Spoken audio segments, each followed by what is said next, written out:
Bread used to be homework. Every few days, someone in your house had to make it. Not because they loved baking, because if they didn't, there was no bread. Today that sounds almost fictional. We buy bread without thinking. We throw it out when it gets old. And most of us have never baked a loaf in our lives. So what happened? Americans didn't stop baking because they forgot how. They stopped because bread stopped being their job. And if you're curious about the hidden systems that quietly changed how we live, that's what we explore here. So take a second to subscribe, because this story explains more than just bread. This is about how everyday work disappeared. So, why did Americans stop baking bread at home? For most of American history, bread wasn't something you thought about. It was something you maintained. Baking bread at home wasn't a sign of skill or creativity. It was a household task.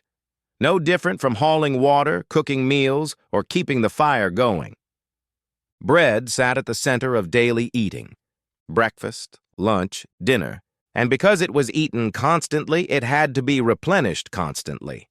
That made bread less like a food and more like infrastructure. You didn't ask whether you felt like baking. You baked because bread ran out. In many homes, especially before industrial food systems expanded, there was no reliable alternative. No plastic-wrapped loaves waiting at the store, no guarantee that bread will be available tomorrow if you skip today. So someone in the household carried that responsibility, not out of passion, out of necessity. This is the part that's hard to imagine now. Bread wasn't special enough to outsource, yet. It wasn't artisanal. It wasn't celebrated. It wasn't photographed. It was expected. And when something is expected every day, it doesn't feel like culture. It feels like upkeep. The story of home bread baking isn't about lost tradition. It's about a responsibility that eventually became unnecessary. And once that happened, the habit didn't need to be argued away. It simply faded. Baking bread at home only worked because time worked differently. Daily life moved more slowly, schedules were more predictable, and much more labor happened inside the home. This matters. Bread baking isn't difficult, but it is repetitive. Mix. Wait. Knead. Wait again. Bake. That rhythm only makes sense when your day can absorb it. For a long time, it could. Many households had someone whose primary role was managing the home. Work was more physically separated from domestic life, and time wasn't fragmented into endless obligations. Bread fit into that rhythm. It rose while other chores were happening. It baked while dinner was being prepared. It cooled while the day slowed down. No timers, no optimization, just repetition. And because it happened so often, it became invisible. People didn't describe themselves as home bakers. They were just keeping the house running. This is easy to misunderstand from the outside. It's tempting to say people baked bread because they had better habits or stronger discipline. But discipline isn't what made it possible. Structure did. When daily life allowed for long, uninterrupted stretches of time at home, bread baking fit naturally into the flow. Once that structure changed, the task didn't become harder. It became incompatible, and habits don't survive incompatibility, no matter how basic they once were. Home bread baking didn't disappear because people stopped knowing how to do it. It disappeared because someone else started doing it better and cheaper. As commercial bakeries expanded, bread became something you could reliably buy instead of making. And that reliability changed everything. Bakeries offered loaves that were consistent, always the same size, always the same texture, always available. Factories took that even further. Industrial bread production scaled what used to be a household task into a system. Flour was standardized, yeast was controlled, ovens ran non-stop. For the first time, bread didn't depend on anyone's schedule at home. It showed up every day no matter what. This wasn't framed as a loss at the time. It felt like progress. Why spend hours mixing and waiting when fresh bread was already there? Why risk failure when success was guaranteed? Bread shifted from a process to a product, something you purchased, something you replaced, something you stopped thinking about. And once bread became predictable, home baking lost its urgency. Not because people didn't care about bread, but because the system made caring unnecessary. When a basic need is met consistently from the outside, the habit that was once fulfilled doesn't collapse dramatically. It simply steps aside. Once bread became easy to buy, making it yourself had to compete with convenience. And convenience won. Home baking requires planning. You need flour. You need time. You need to start before you're hungry. Store-bought bread removed all of that. You could buy it on the way home. You could forget about it until the last minute. And you could replace it instantly when it ran out. That difference matters more than we think. Bread didn't just get easier to access, it became effortless.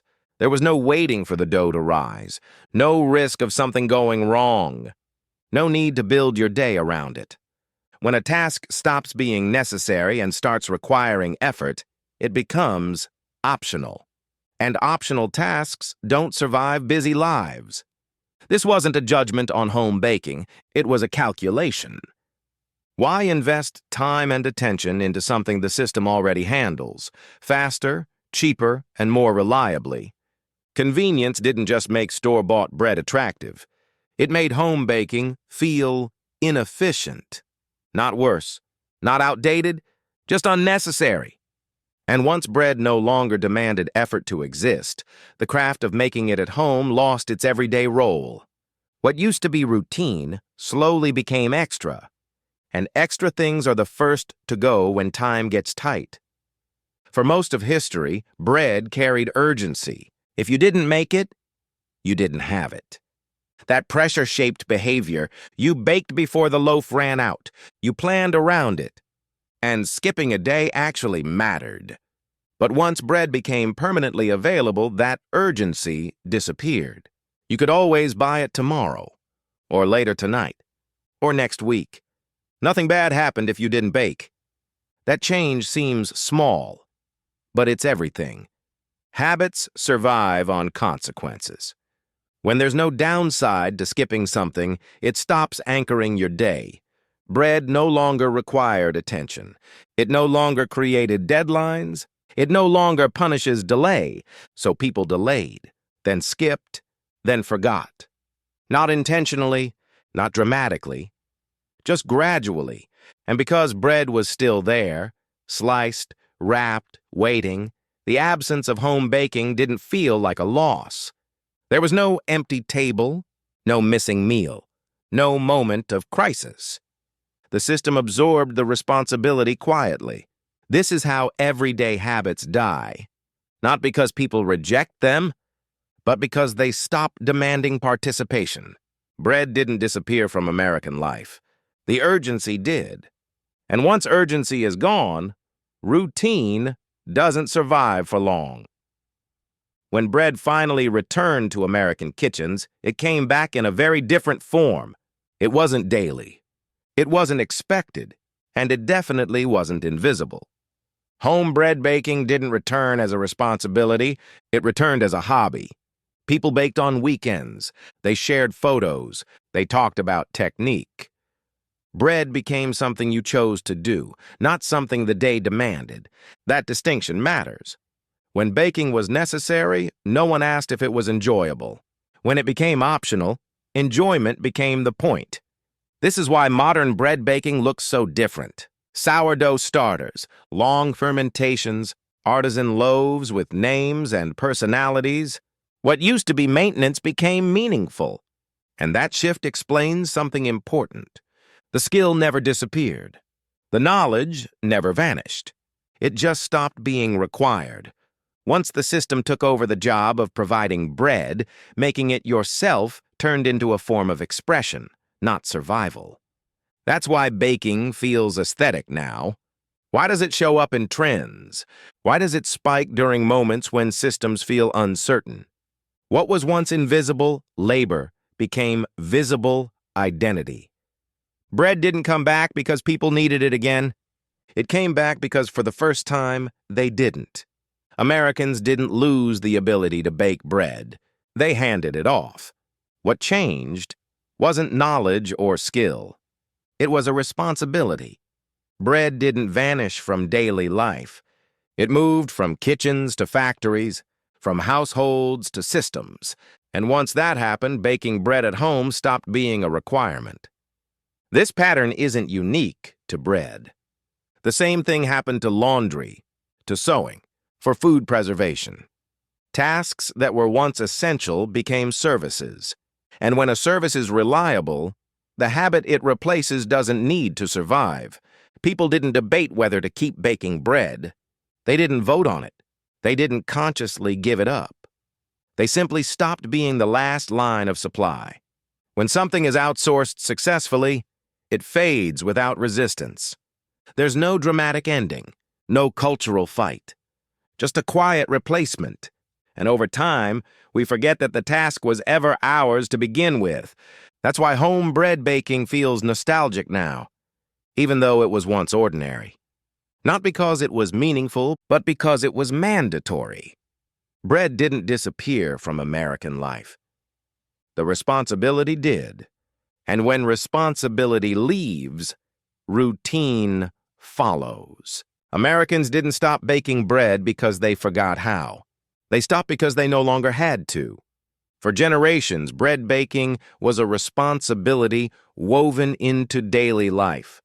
Not because it was special, but because it mattered.